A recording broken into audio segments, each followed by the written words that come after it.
Okay, I really can't stand in one place. Thanks a lot, Al, for the introduction. And actually, we're going to have more than what we promised because we have 2 years of data. So that's good. Usually we're always behind, but this one we're at least on time. And so this is really a group effort of faculty in the Department of Ag and Biosystems Engineering as well as the Department of Agronomy. And most importantly, a graduate student, Brian Doherty. Brian, if you can raise your hand. Brian is the grad student working on this and has gotten things really well summarized, and I think that hopefully you'll find this interesting. This is probably one of the more interesting projects I've been able to be involved with because even in the first couple years we're seeing some very interesting results, and sometimes it takes a long time to see anything of interest if we see it at all, but this one we seem to be seeing some things right away. Kind of just an overview of what I'm going to talk about, then I'll turn it over to Dan. And Dan Andersen, Dr. Dan Andersen are in the same department, Ag and Biosystems Engineering. So I'm going to talk a little on why use of manure and cover crops, a little on the research site and the drainage system design for those that may not be familiar. This is a site that has been in place since the late 80s, and we've done a lot of different nutrient management studies up there and a lot of different liquid swine manure studies up there, but the one I'll talk about is a little unique. We'll talk about some of the precipitation and drainage from 2016, crop years 2016-17, drainage water quality, cover crop and uptake and yields. So certainly in an audience like this, you all know the benefits of livestock manure and the benefits they can provide for agricultural producers in Iowa as well as other parts of the country and world. So, less need for purchase fertilizer, add micronutrients, and one of the big things that is getting talked about a lot now is soil health. So, some of our livestock manures can help us with increasing soil organic matter, improving soil porosity and aggregate stability, reducing soil bulk density, and increasing microbial activity and nutrient cycling. Okay, so top 10 or plus 2 reasons to use cover crops, just to kind of start, and Brian put these together, and I had him change the first 2 to gray, just because using cover crops, certainly there are farmers have reported some ability to cut fertilizer use or improve yield potential and profit over time. A lot of that is what I view it as long-term research needs in this area to be able to document this. I think there certainly is some potential in there, and hopefully on a number of our projects we can keep them going long enough to see some of these benefits. But some of the other things, they may be able to help us with manure management as we think about the water quality aspects that we'll talk about here today. In certain areas, maybe not as much for hog producers, but in other areas, I think there's great opportunities for grazing of those cover crops. May help us with reducing compaction with the soil roots that we have. Some work on providing weed control benefits for, following that cover crop, some weed suppression benefits, which could help us with herbicide needs. We've been able to document some increase in infiltration rate. So as we think about reducing runoff, if we can increase infiltration rate, we can move more water into the soil rather than running off. If we build things like soil organic matter, we can help increase water holding capacity, which is positive as we think about resiliency to drought events or dry conditions, more water holding capacity for plant available water. Kind of along with that, building resiliency to the extreme weather, feeding that soil biology. I'd say that's an area where we're still learning about soil biology. Certainly an ag engineer doesn't understand most of that stuff. And we talked about increasing soil organic matter. And then certainly I think one of the things we can definitely see is reducing soil erosion. And so, maybe a top top one, as we think about it, that's the thing we can see out there on the landscape, helping us reduce erosion in a lot of cases. Okay, so our drainage water quality research facility at the Northeast Research Farm, we have 36 1-acre drainage plots. As I mentioned, this site's been in place since the late 80s. Probably as many published drainage water quality studies per acre as any site in the country.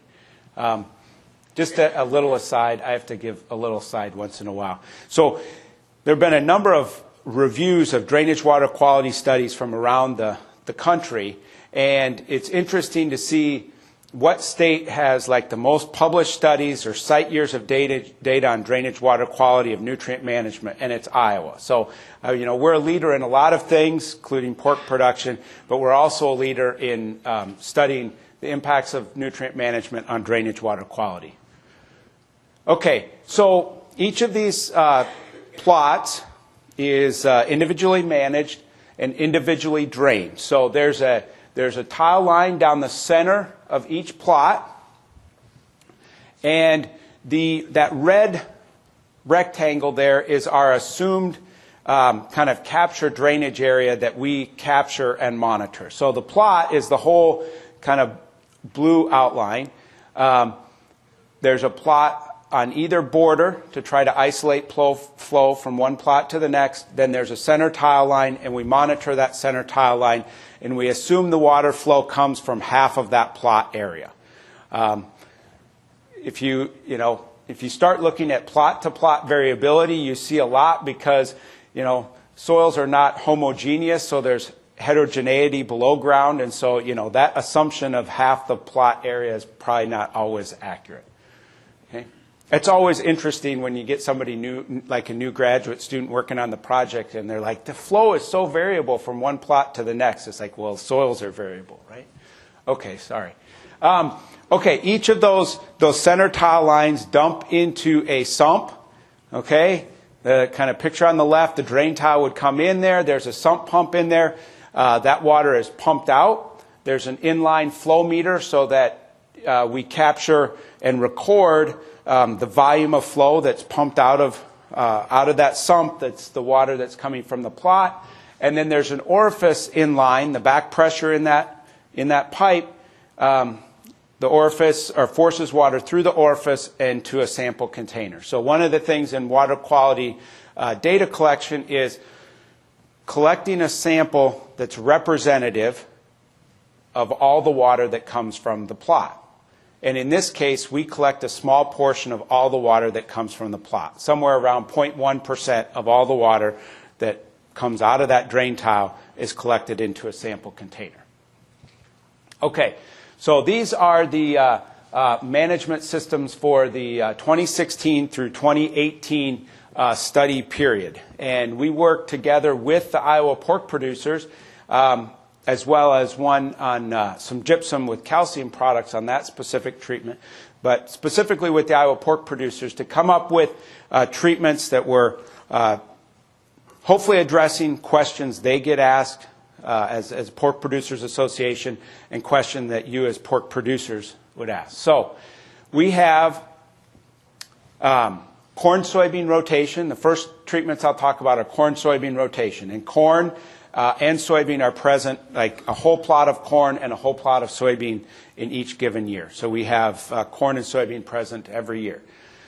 So systems 2 and 5 compare an early fall manure application. So in this case, right after the, I should say early fall manure application before corn. So right after the soybeans come off, as quickly as possible, they inject liquid swine manure prior to the corn crop. Okay, and so that will be late September to early October timeframe.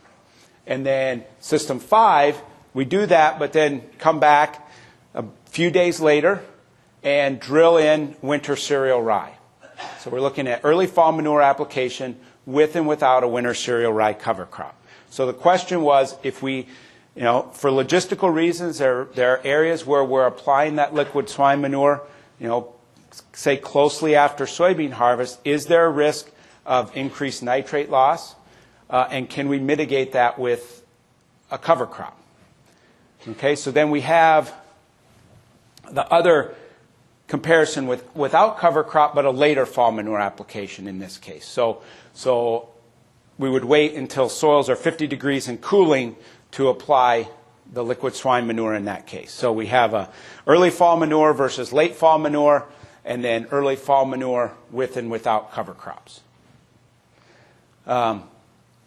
We also have, because of some previous treatments, there were, well, there's 3A, 3B, 4A, and 4B. We moved to a continuous corn system, but that allowed us to look at a few other questions. So we're able to look at a late fall manure application with and without instinct included in that liquid swine manure. Logistically, this, okay, and then we had late fall manure and then late fall manure plus gypsum application. In the eastern part of the Corn Belt, there's work looking at gypsum as a soil amendment, maybe to help reduce some dissolved P losses. And so we were able to work with calcium products to look at this treatment, because there's been very little work done in the western Corn Belt on this. And then we also have spring. You know, logistically, this one would be a challenge, right? But we have a spring liquid swine manure application versus the late fall manure application in a continuous corn system.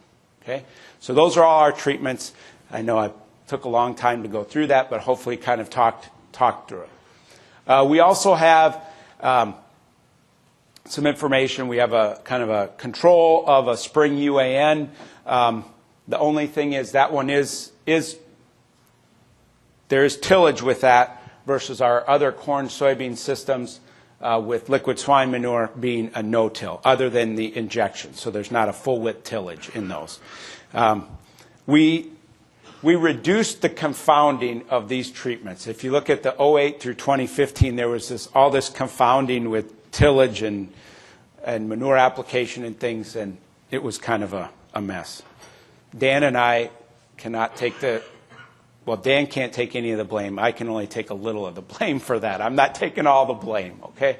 I'll take blame for a lot, but okay. So this graph looks at precipitation and drainage since we started this study. So we started the study pretty much in the fall of 2015, and so the red line there is the monthly precipitation.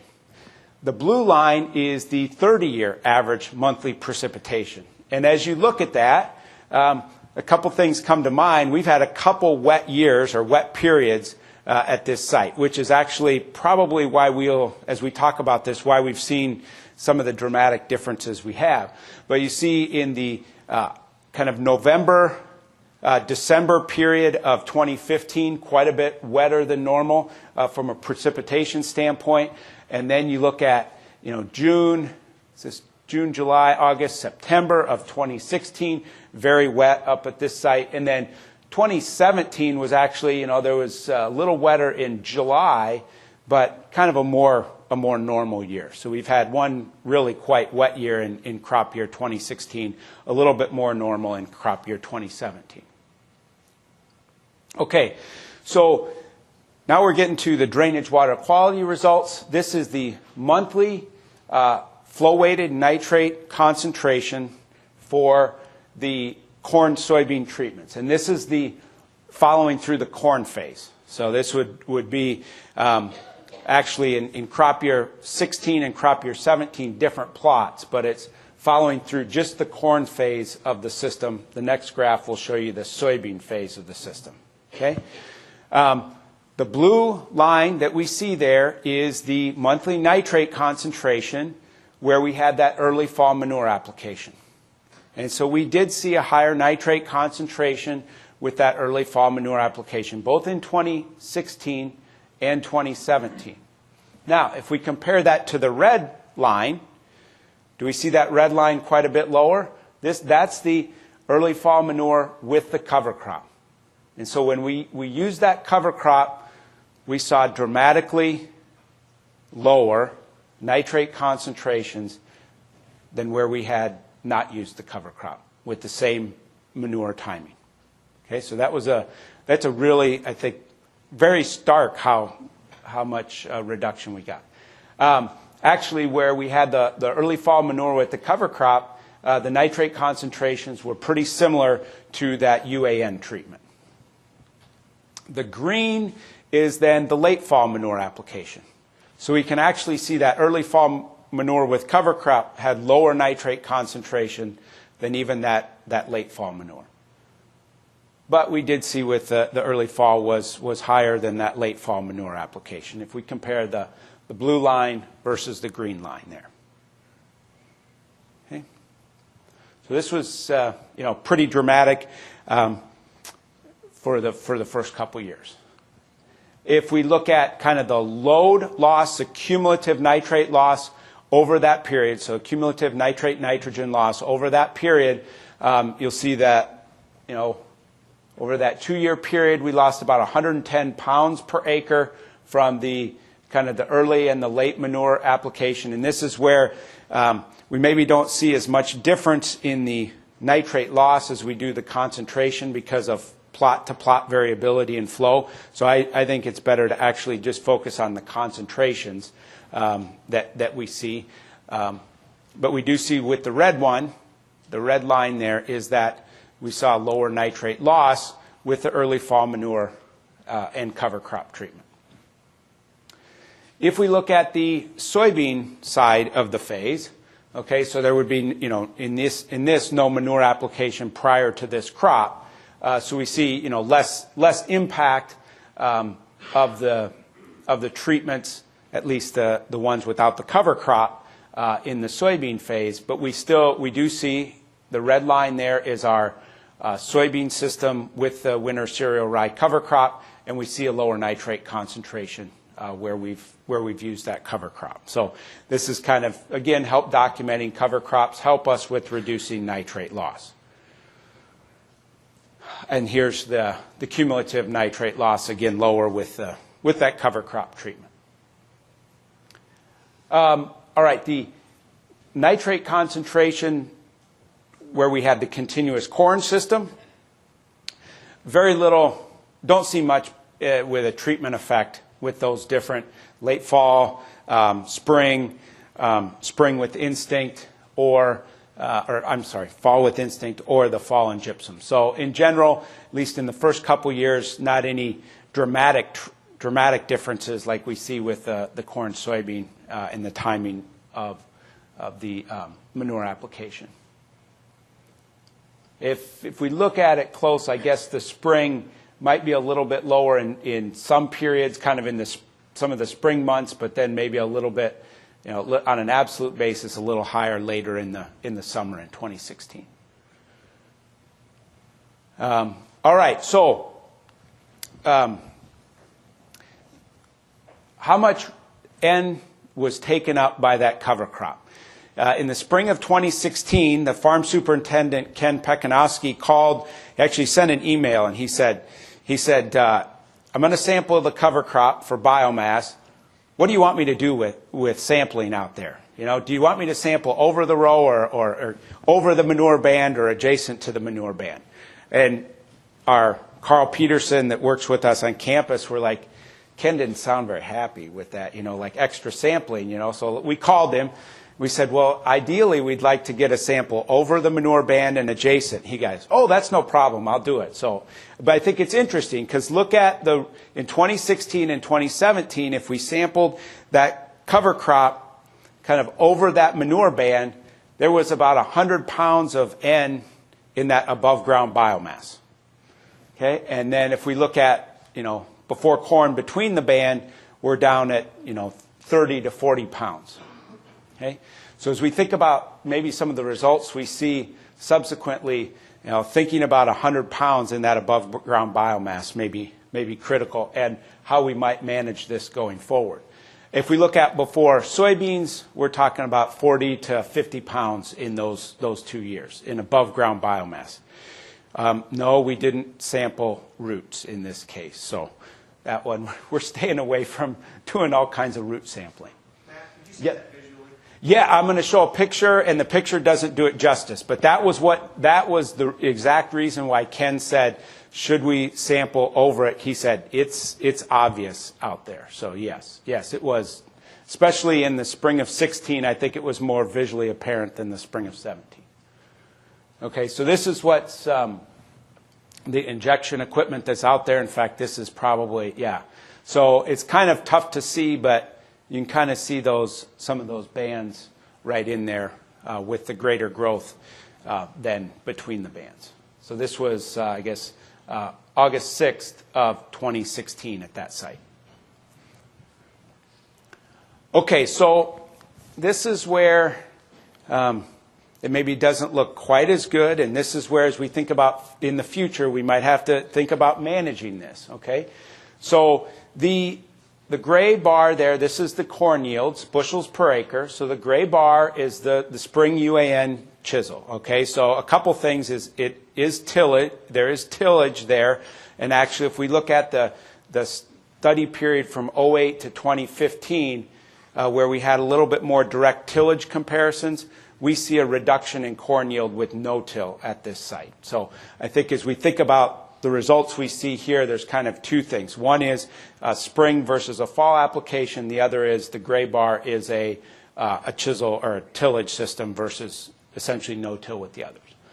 Okay, but if we look at, if we compare the early fall manure no-till, early fall manure no-till with cover crop, and then the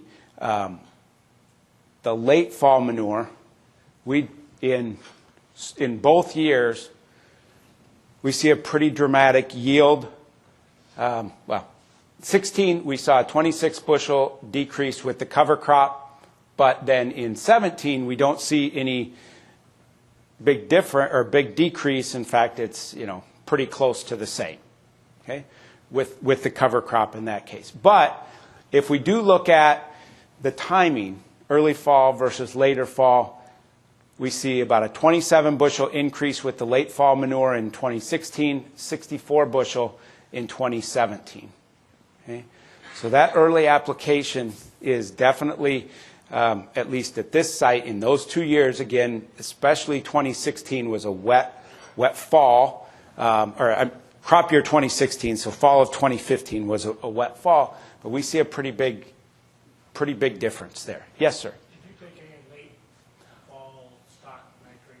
We have. I don't have that summarized in here, but that's all will be included in the report. So yes, we're taking late season stock nitrate samples as well as profile for end of season soil nitrate. We're taking LSNT period samples as well. So okay, so I think this has been somewhat of a surprise how dramatic we've seen that timing. One of the things as we think about that manure with cover crop treatment, we had 100 pounds in that above ground biomass. And so as we think about toward the future and say crop years 2019 and beyond, could we think about it as far as a systems approach?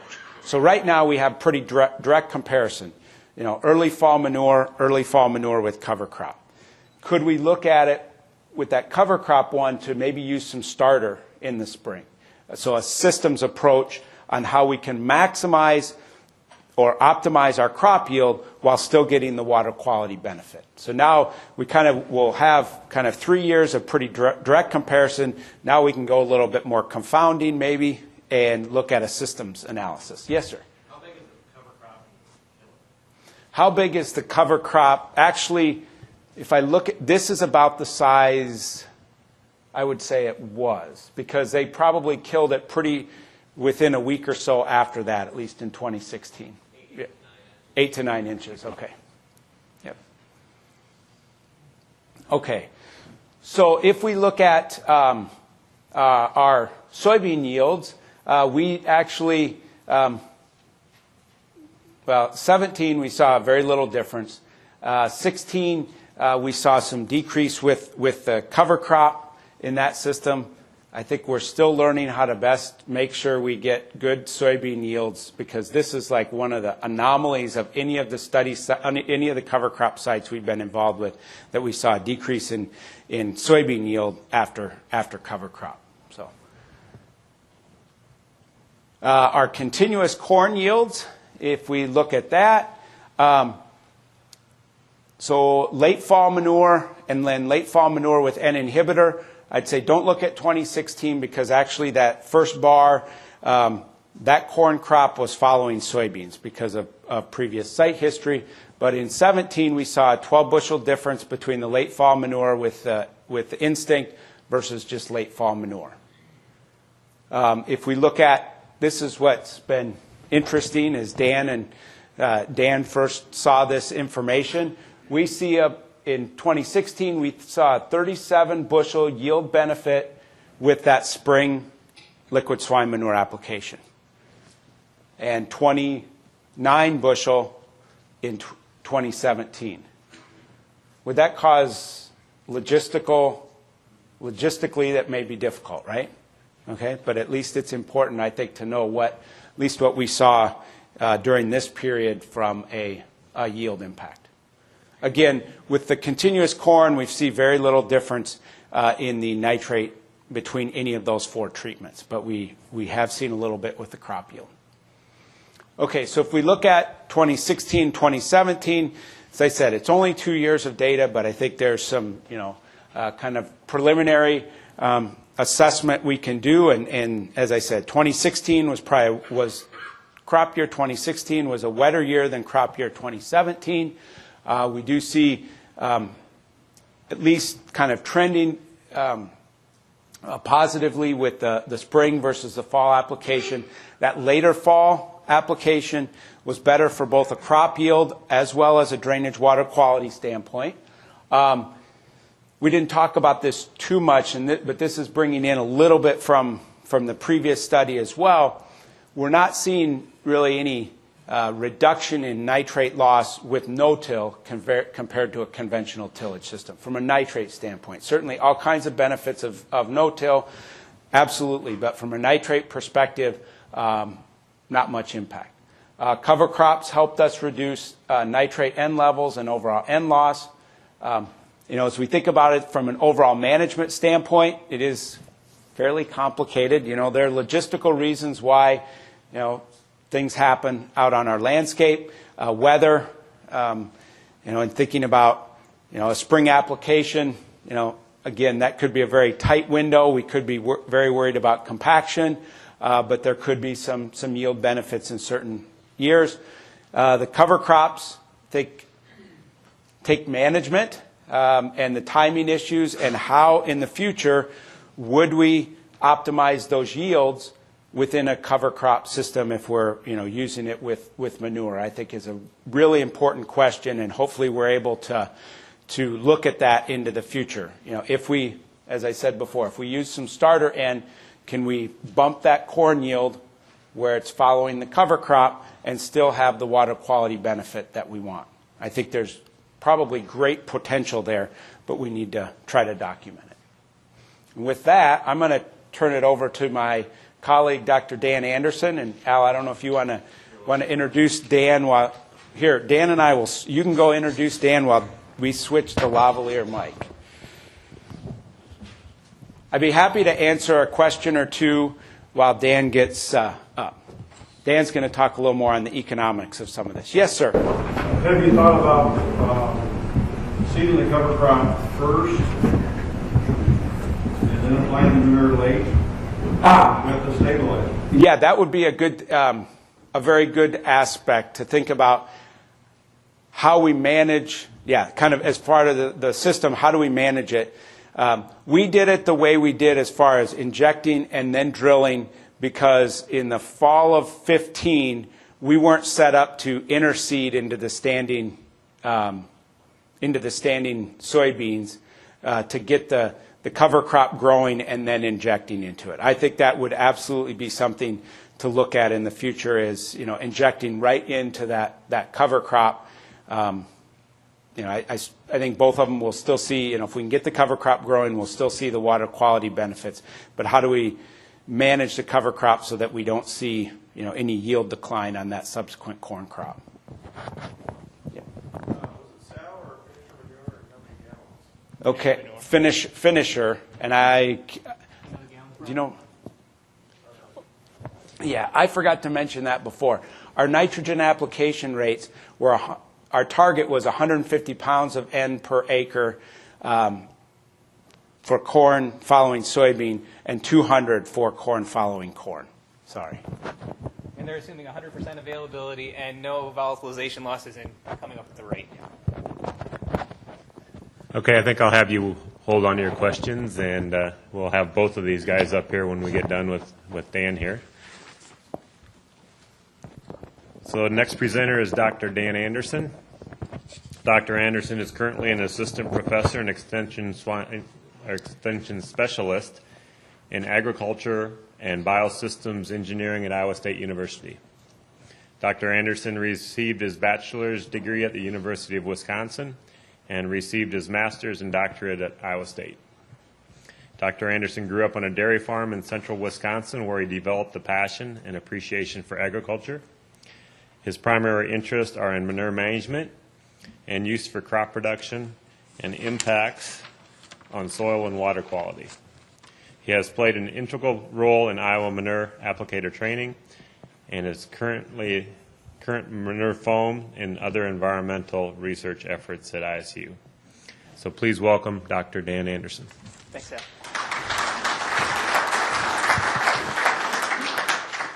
A long introduction, but the only thing I'll comment on is when it says University of Wisconsin, I'm not a Badger, right? That's a common misconception. I actually went to Platteville, so just across the river from Iowa.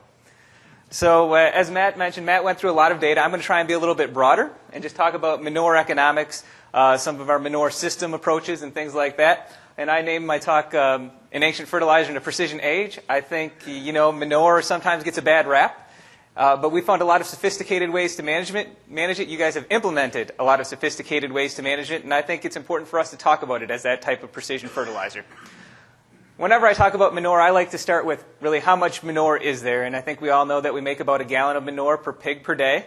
You start adding that up over the state of Iowa, and it's going to sound like a lot of manure, right? We might have 10 billion gallons of liquid manure that we handle annually. So a nice big number. But we know it's a fertilizer. So I like to compare it to crop nutrient utilization in any specific county. So what you're looking at here is I have a scale on the bottom, anywhere from 0 to just a little over 100%. And that would be the percent of nitrogen, in this case, that could be supplied from animal manures in that county for the crops in that county. And a couple words of caution on what I came up with for estimating nutrient need in that county. It's based entirely on removal. So when I look at corn, it's 0.8 of a pound of nitrogen per bushel of corn. If you think about your manure management plan, you can put on 1.2 for most of Iowa, 0.9 everywhere in Iowa. So that's a very conservative estimate, right? So I'm estimating a very low nutrient need capacity. Certainly it's really higher than that. And then I said soybeans can make all their own nitrogen. And that's not true, right?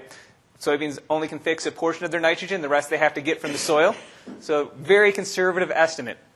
The point being, when you look at the state of Iowa, large need for manure, right? There's very few counties where we're even close to getting 80, 90% of all our nutrients from manure. A little fact for you, Iowa's never been more manure poor than it is today. That is, we've never gotten a lower percentage of our crop nutrients from manures.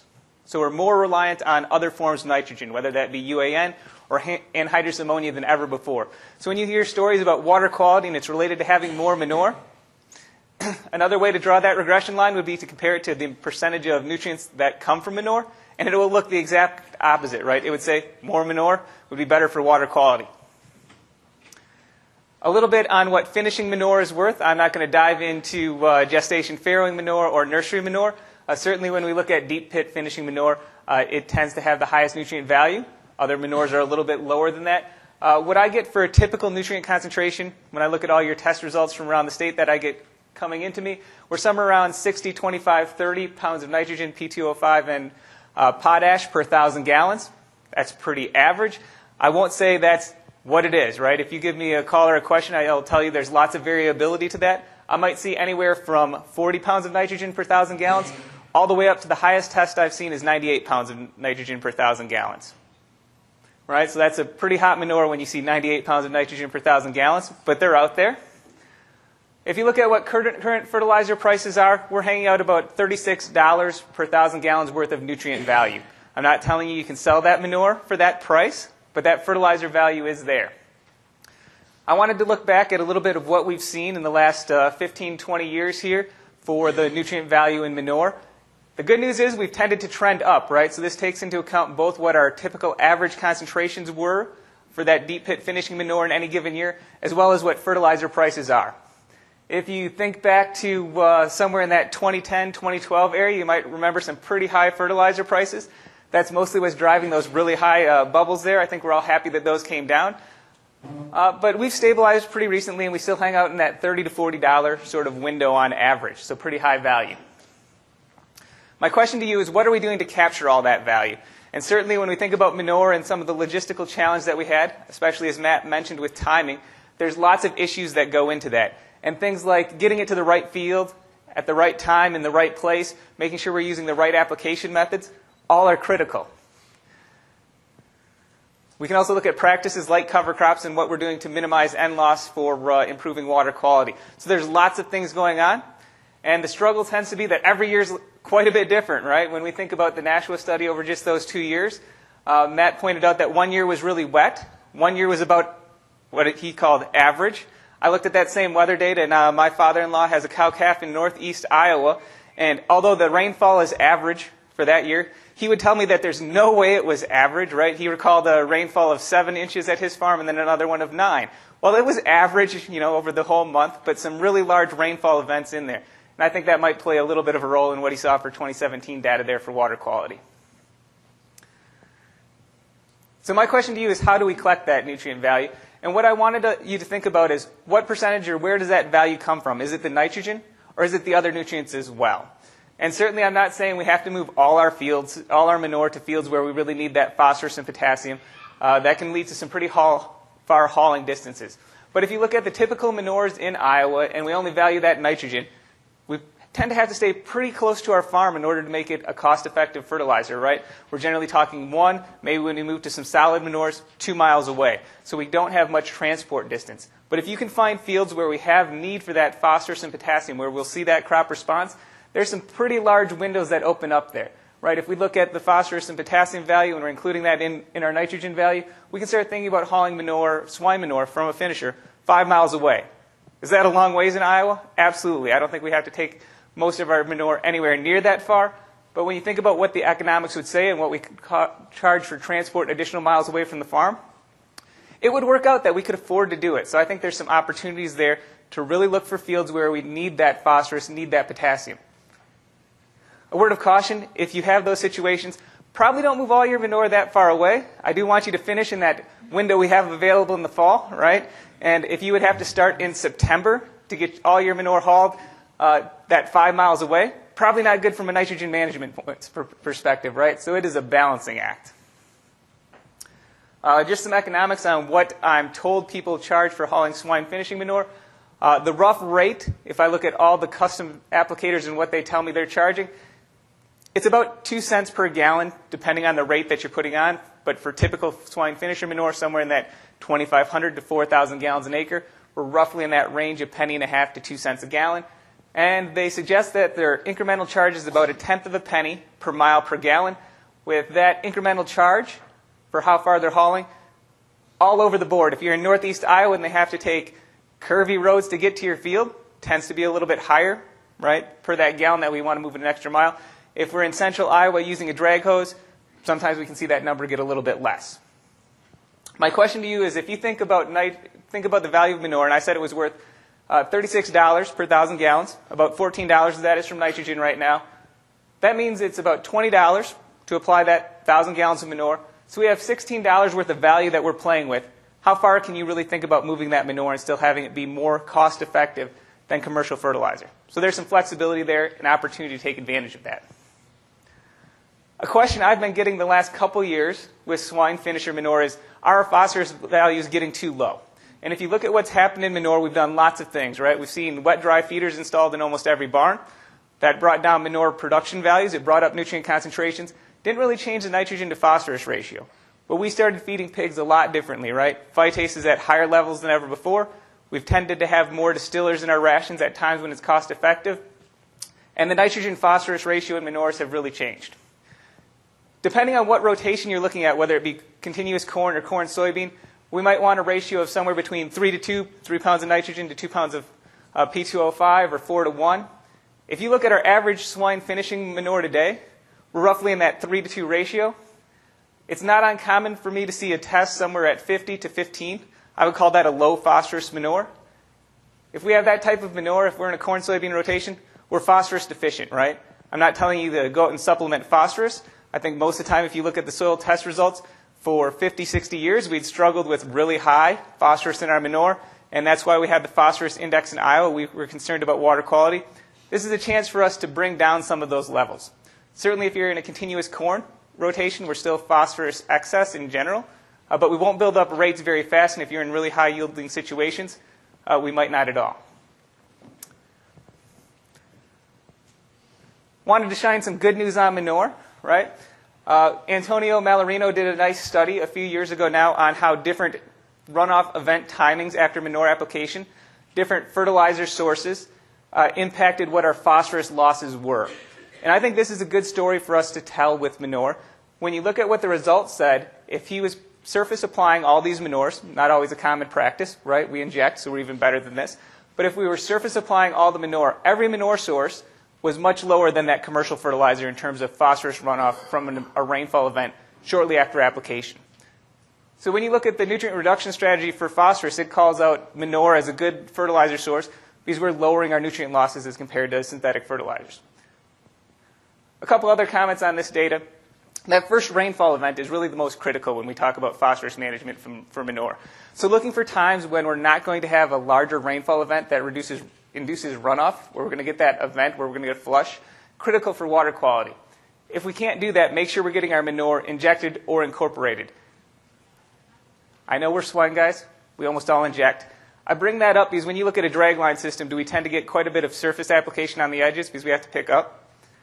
Where's the closest route for phosphorus to get into that ditch and leave us? Right from the edge of that field. Right? So that's an area where if we know there's a rainfall event, it's probably pretty important for us to go back, get that incorporated, get it worked in. As Matt alluded to, nitrogen management with manure is complex. He presented a lot of really good data to us, and certainly he'd recognize as well as I do there's no one right answer. There's lots of things going on, whether it be logistics, compaction, or trying to manage for optimum nitrogen. So there's lots of things going on. I'm not going to give you the right answer today. There isn't one right answer, but we are going to try and look at some general concepts. So the first one I wanted to talk about is rate. And certainly in Iowa, there's sort of two rates that are generally recommended, right? If you fill out your manure management plan, it's going to walk you through the paperwork to do a yield goal method. I'm actually a big fan of filling out all manure management plans, the yield goal method. Unless you live maybe in south central Iowa, then I'd tell you yield goal, because yield goal tends to be higher there. So I think it's good to fill out that plan so that you have that cushion. But ISU has switched to MRTN recommendations. When we think about using MRTN for manure, lots of words of caution. One, MRTN is all based on either very late fall fertilizer application or spring application. May not be the case with manure. And it's also always based off commercial fertilizer application. It's not a manure tool, right? So if we're going to try and use that number for manure, we have to think carefully about how to adjust it. That's not to say it isn't a good starting point. For your fields, your farm, I recommend knowing what both those rates are, what MRTN is and what the yield goal method tells you.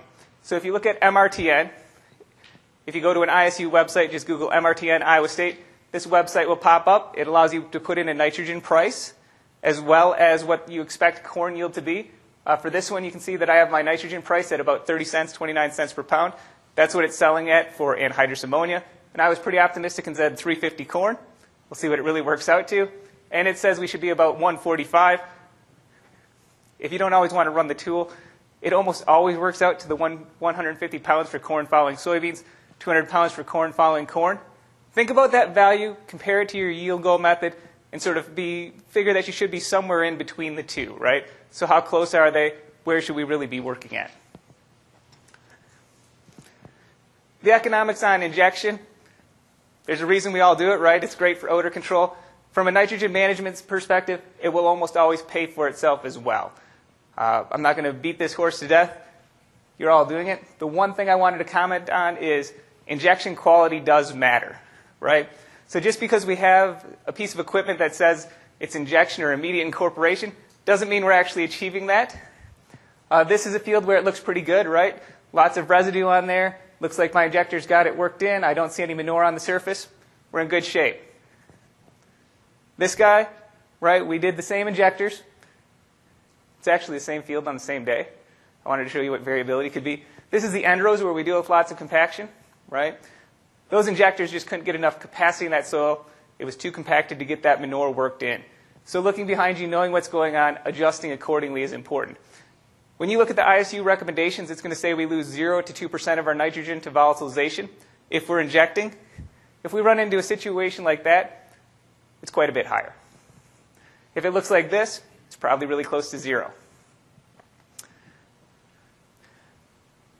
Matt didn't show this graph, even though he often does for cover crops, so I'm in good shape here. Certainly we recognize that there's a challenge of matching when our nitrogen becomes available with when our crop needs it. Certainly that's one of the advantages of cover crops. We can try and take some of that up and get later release. When we think about manure and adding that to the soil, this gets more complicated, right? That manure is an organic ammonia nitrogen source, and it's going to become plant available at some point. And one of the things we have to do is try and guess when it will be available. With swine manures, it's very easily mineralizable. It's almost all immediately available when we put it into soil. So as Matt showed you, there was a big difference in yield at that site when he did early fall, which I'm going to call October 1st roughly, and late fall manure.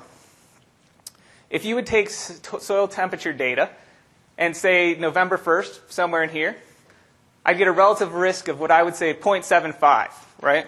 It's just a number. Don't worry about what it is. But I want you to compare that to the October 1st data, about 1.5. So by being that early, we've almost doubled our risk of nitrogen loss compared to that 0.75, right? That's a pretty big deal. That's why timing is such an important push. Certainly, year-to-year variability in how soil temperatures go with the weather. Sites in Iowa, across the state, right, north to south, big differences. But that's a general trend that we see. If you look closely, you can sort of see a change in the curve of that graph. Right? If you look at when our soil temperatures are going to hit that 50 and cooling, that's right about in there. That's about why that recommendation exists, right? Because we see that big change in how quickly risk is changing. I'm going to supplement Matt's early and late crop yield data with a study from John Sawyer a few years earlier in Ames. He did have anhydrous ammonia in this manure and liquid soy manure. His anhydrous ammonia almost always out-yielded liquid soy manure in this study. I wouldn't look too carefully at that data. There's about the same number of studies that are going to show the exact opposite effect, that manure is always higher than anhydrous ammonia. But what I did want to point out is the early manure compared to the late manure yield difference, right? We got about 10 bushels an acre more with late manure application, late fall, November 1st, compared to that October 1st. Was that as big a difference as what Matt saw at Nashua? No, nowhere close, right? But it's still a noticeable difference. It was statistically significant. What does that mean for you? I'm going to try and put a few numbers to this. I was low on Matt's yield difference.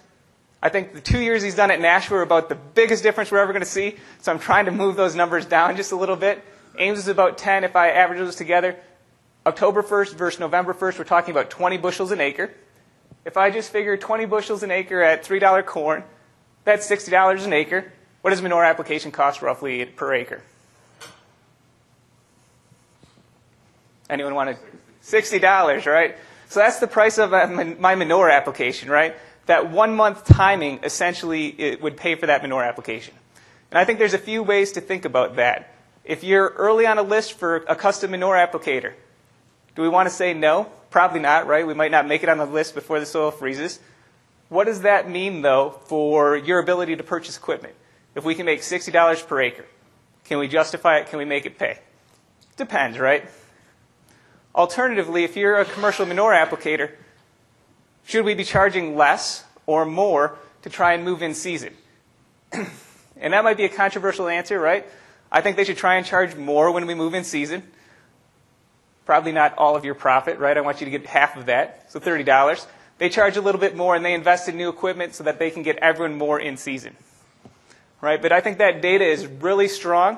We have the Ames data that says that yield impact's there. We have some Nashua data that says it's very strongly there. And we know that that's worth about what the cost of manure application is. So I think we have to consider that carefully when we pick our management strategies. Now, is everyone going to be in that window? Certainly not. Don't expect it. Right? We have a lot of logistical challenges. But think about how that may impact your operations bottom line. Just some broadness to cover crop to supplement what Matt did. We know cover crop's good for water quality, and there's a lot of particulars we can talk about, whether it be planting the cover crop early with the high boy, coming back and injecting into it, or what we did at Nashua where we put the manure on and then drilled the cover crop on. And I'll often get questions about what's the right answer. I think it's yes, right? Do what works for you and your system and what equipment you have. Certainly from when we get down to the nitty-gritty, is one maybe a little better for water quality than the other? Maybe. But when you compare it to not having a cover crop on, there is a huge difference. Some places to focus on.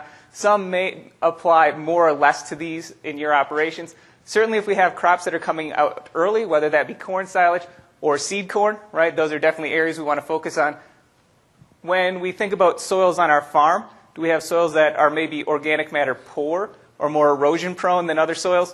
Right? Those are the ones where if we're going to put one field into cover crops, those are the ones we want to select. Cover crop type. Almost all our research is almost always with cereal rye. Can you use other crops? Certainly. I think there's some advantages to starting out with cover crops that there's a lot of community experience with, though, right? So when someone asks me what they should pick, I tend to suggest cereal rye. I know if you move up to northeast Iowa, south of western Wisconsin, they'll often tell you barley or oats as a starter cover crop, right? They winter kill themselves, so we don't have to worry about it as much in the spring. Do we get as much benefit from that type of cover crop? Probably not. We like that spring growth, but an easy entrance point, right? Something where it's easier for us to manage. From my perspective, when you choose how to seed a cover crop, pick something that works in your system. I grew up on a small dairy farm. We had a grain drill.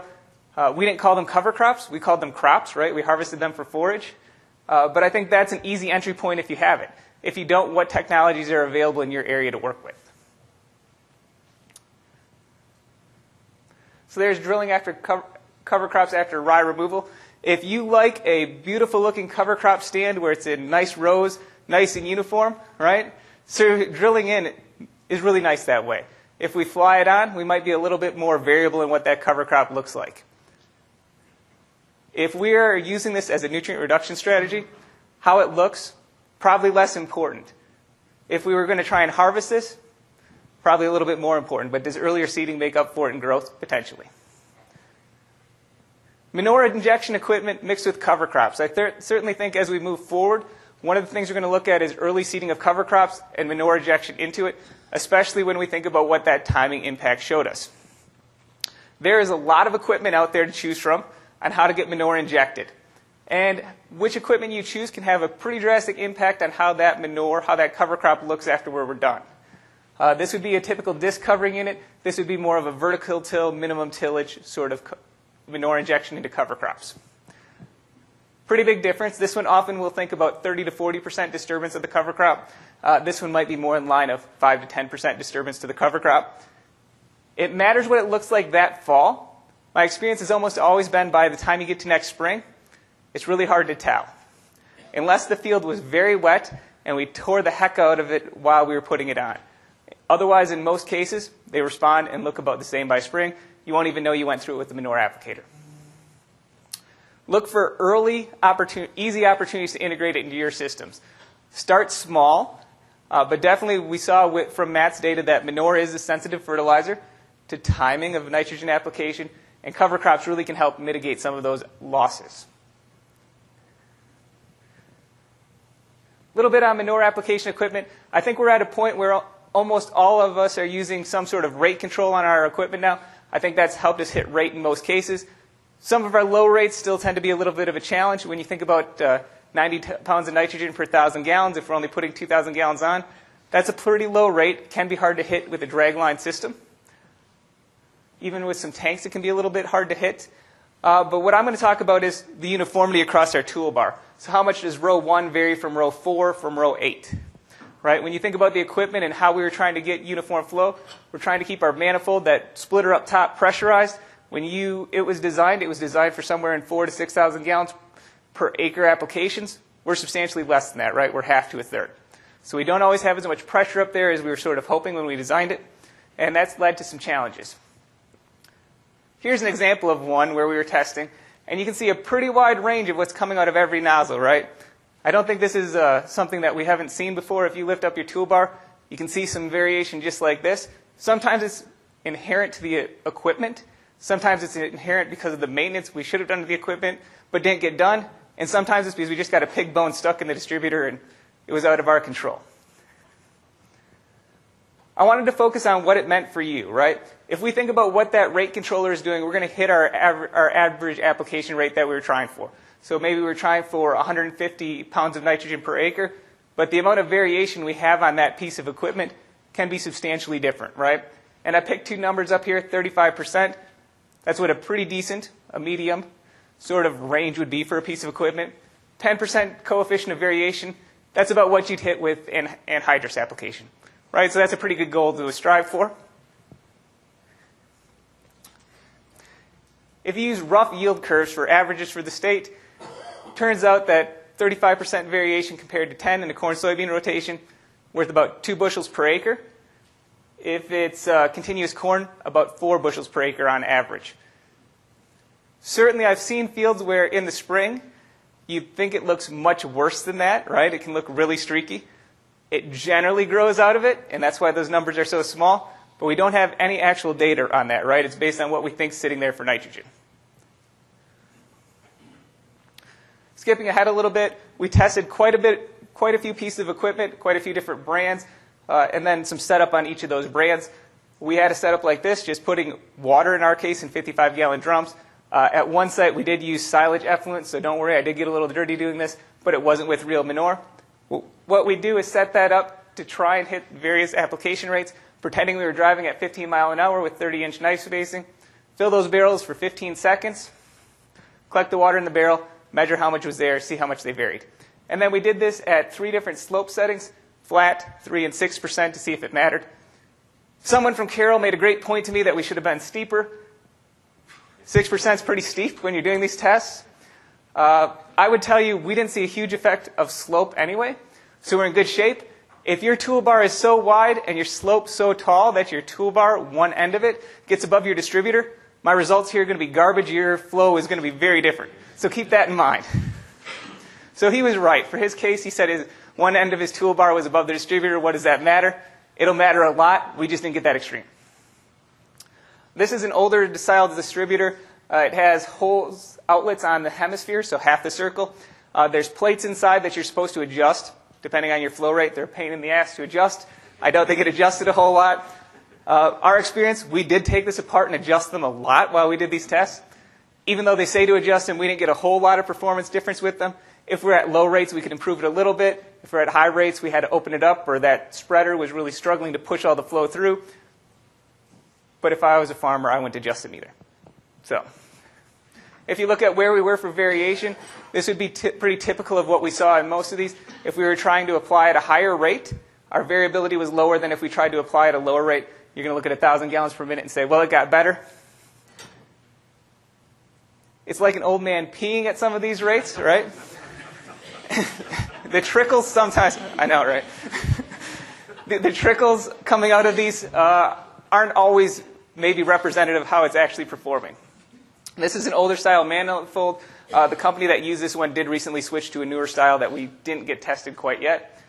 This would be a different style, one that you see pretty common on lots of pieces of equipment now. Outlets, again, on the outside of a circle. But in this case, the manifold's substantially smaller, and there's rotating knives inside there. Those rotating knives are supposed to help clean up any bones that we might have plugging our outlets, but they also occasionally block certain outlets, right? So they're blocking some of those, helping keep it pressurized. If you watch it, what happens then, we sometimes get some shaking on our outlet hoses. That's because the manure is pulsing through it. From a use perspective, when you look at what's coming into the field, it'll still be generally pretty consistent. From a wear on your hose perspective, that pulsing can sometimes wear away, abrade holes in our hose, so something to watch out for. That style of manifold, though, when you think about 10%, We almost always hit that with that style of manifold. We were generally between 8 and 12, maybe 15% variation. All those performed really well, probably because you're keeping pressure in there. They have to be symmetrical for that to work, right? One company didn't need so many outlets for a certain tank, so they only put the outlets on half of their manifold. If you think about what that blocking needs to do, we need symmetry on when outlets are blocked. In this type of situation, we don't get that. We might be blocking 2 outlets, but the middle ones are always open, right? So when the middle one's blocked, only 1 outlet will be blocked. That doesn't split flow evenly, so a little bit of design issue there. When we were really higher rates, there was enough pressure in there that didn't matter. When we dropped to some lower application rates, we lost that pressure, and all of a sudden it becomes a bigger deal. We tested the Houle tanker twice and learned a lot about it. The first time we were out there, they gave us a brand new tank, right, and said, here you go, good luck. We didn't have a toolbar on it yet, so all these hoses dropped straight down into our barrel. Beautiful setup, made my life testing this super easy, right? The easiest one we did. And it worked magnificently. We got back, looked at our data, and said, wow, why was that one so much better than the other ones? Everyone else so far had given us a used tank, something that had been out in the field, something that they didn't set up specifically for this, right? A little tougher to test. But we decided that maybe wasn't a fair comparison. What would it be like in the real world? We came back. This would be my good data from the test. But the first time we were there, we got absolutely terrible results. We spent 2 hours getting every one of our air intakes off the top of those. They're air check valves, right? Every single one of them was plugged with solids. And when those are plugged with solids, you will get siphons in some of your lines. So you don't get even flow splitting. Obviously, they didn't like those results. So the first thing we did, take them all apart, put new air inlets on every single one of those. Then our performance got better. You can see in this case we were about 10%. Not as good as we were the first time, right? In addition to that, this time we had that toolbar on there. So occasionally we get some loops in our hoses. And those loops do matter, right? And I've gotten questions since then about, would you rather all my hoses be the same length, or is it okay or should I have no loops in my hoses, right? Because the middle ones would have to be shorter to do that. And the answer is you want to minimize hose loops more than you want to make your outlet lines the same. All right, just some talking points from that. Probably do think carefully about really high viscosity manures. I don't think so much for finishing manure, that's an issue, although I've seen some finishing manures that are pretty thick, 12, 10% solids. I tend to think that if we're at 6, maybe 7% solids, our results are pretty good. If you get thicker than that, flow might be a little bit different. And though we did see some differences in manifolds, what I want to point out is the maintenance strategies to make every manifold that you have a little bit better. We just talked about those hose loops and really try to minimize them. That was one of the things that when we were doing the testing really could make a difference, and it was easy for us to control. If there's air vents on that spreader, and there certainly should be, whether it's one air vent to handle the whole manifold or one on each line, that has to be working in order to get the manifold to operate as designed. So that was really critical to us, and I'll tell you the truth. Every piece of equipment that we tested that had ever been used, it was plugged, it didn't work well, we took it apart, cleaned it out as best we could, and it functioned better. The other thing that we can do is try and put manure on as fast as we can. And by that I mean if we were driving at 4 miles an hour, if we can increase our drive speed to 5, 6 miles an hour, that's the same as applying at a faster rate. What the manifold really looks at is the gallons per minute flowing through it. So the faster we can drive and still achieve good manure injection, right? Because it's a balance. We have to get that manure covered in the field so it won't volatilize to take advantage of the fertilizer. But the faster we can go and still get it injected well, the easier it will be for our manifold to split that flow. All right, and now I think we're ready for some questions. Okay, you can ask questions either Matt or Dan or both. Any questions? Right over here. On the cover crops, was that just the cover crop after soybeans or the corn-soybean rotation, or was it after both crops? After both crops. Yep, both phases had the winter cereal rye. Yep.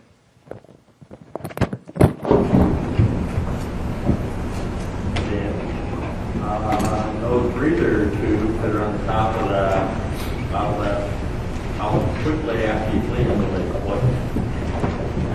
Great question. So the question was, how quickly will the breather tubes or the check valves plug again after you clean them? If you don't get a bone stuck in them, If you get a bone stuck in them, it happens quickly, but if you don't, they generally get plugged over time of wetting them each time we turn the spreader on and then it drying. So I think it would be more like an everyday sort of event where you have to make sure that that check valve is still open in the morning. It's when you build up enough solids that they can no longer move that it gets to be an issue, right? I would tell you that every year we probably should be taking them off and replacing them. Whether we really want to do that, I'm not so sure. I don't know if you've ever seen the hools where they basically take them off, put hoses, and route them back inside the hopper. That would be one way to take advantage of that. And I would think other companies are starting to look at that so that we have less check valve maintenance now. But that is one thing I've seen on the tanks before, where they'll actually get rid of the check valve altogether, just route hoses back into the hopper and recatch it, and that sort of solves the plugging problem. What was the speed you were talking about on when you pull the tank? What's the optimum speed? Well, I don't think there is one optimum speed. That's sort of the challenge, right? When we talk about distribution of flow, the faster we can go, the better. Of course, there's real cutoffs to that, and I think you have to focus at some point how good of a job you're doing injecting, how much horsepower your tractor has, and how fast can we really go. I think it's hard to get above 7.5, 8 miles an hour, right? That takes a pretty good tractor to do that. And at some of those speeds, when you look at what's happening with the injector, where we're trying to throw soil back on top of our injection trench, we're missing, right? So I don't think there's one optimal speed, but from a distribution of flow standpoint, if we can push towards 7, we're better off. It's easy on our equipment. Of course, if we have low testing manure, we're already putting on 4,000 gallons an acre, less important, right? It's really when we get into those ranges where we're trying to hit those lower rates, 2,000, 3,000 gallons a minute, where I think we have to try and push those speeds. With that said, I still think coverage of your manure injection is as important as that. So I'd focus more on setting it up to get good injection and using that as a secondary point. If we can drive faster and still get good injection, that's where we would want to be. I have one question. This is, I guess, for Matt. So we've seen the yield data, and we know we have to increase the yields to get these guys to implement the cover crops. Yep. And I've been planting cover crops and doing the weed and feed to get that corn started. What's the plans with research to use starter or weed and feed program, something like that? So certainly at the Nashua site, that would be where I think we'd want to go in 2019, is change that system to look at more of a system effect of, can we enhance that corn yield with some starter nitrogen application. I would say there's more and more discussion on some, not necessarily water quality related research, but some, on-farm related research on integrating cover crops with manure application. And so I think that we can look at the water quality aspects at Nashua, but there's probably some opportunities, and I think that some folks had some discussions yesterday morning on some of that as well. So I think that I know there's a lot of interest in that, so hopefully there can be some research put together to address this yield question or issue. The question was about drilling the cover crop up there after corn harvest. So for that, before soybeans, after corn harvest, do we get much growth in the fall? No, not a lot of growth in the fall, but then we do have a greater window of growth that following spring before soybeans. I do think that, to optimize the growth in a lot of these areas, interseeding, that cover crop may be beneficial. Certainly, not at Nashua, but at our drainage site at Gilmore City. This is where we're using commercial fertilizer, so we don't have the same treatments. But from about 2004 until 2015, we drilled in after harvest of corn or beans. So it was mid-October. And we still saw some water quality benefit, but that cover crop in the fall was very small. It was like a couple inches. In the fall of 15, we went in and hand-seeded, in this case, interseeded in right about Labor Day. And we've seen much more fall growth and actually kind of overall better biomass production when we've done that. So I do think as we get up north in some of those areas, I think that interseeding has some real benefits for sure.